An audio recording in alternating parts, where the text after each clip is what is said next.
Paano nga ba ang tamang paggamit ng kasoy cream? Kung ikaw ay merong milia, syringoma, skin tags, warts, buhay na nunal, para sa iyo tong video na to. Kung ang tatanggalin mo ay milia at syringoma, isang beses mo lang kailangan gamitin itong kasoy cream. Ilagay mo lang siya doon sa part na gusto mong tanggalin at ibabad mo siya ng 10 to 30 minutes. Kung ikaw naman ay merong kulugo, skin tags, warts, genital warts, or kahit ano pang klase ng warts, gamitin mo lang itong kasoy cream ng 2 to 3 times a day, ibabad mo siya ng 30 minutes to 1 hour, depende sa laki ng warts or kulugo na gusto ninyong tanggalin. At kung sa mga buhay na nunal naman, mga mare, kailangan nyo siyang gamitin ng 2 to 3 times a day, 30 minutes to 1 hour nyo din siyang ibababad. Pero bago nyo gamitin sa mga buhay na nunal, make sure na hindi siya melanoma type. Make sure din na tama yung gagawin ninyong application, mga mare. Kuha lang kayo ng cotton buds, mga mare, i-dip nyo sa mismong product at i-a-apply nyo lang siya doon sa mga part na gusto ninyong tanggalin, kagaya nito.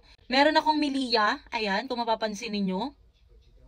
Ingatan nyo yung mga balat na wala namang warts or mga milia dahil nga ang kasoy cream ay medyo matapang.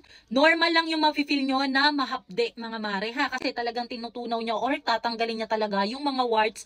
Mga mare, mag-iingat din pala kayo sa pagbili ng kasoy cream dahil sa sobrang daming tumatangkilik dito sa product na to, talaga namang napakadaming gumagaya. Mag-ingat kayo sa mga binibili ninyo, lalo na kung napakamura ng bentahan, magtaka ka na.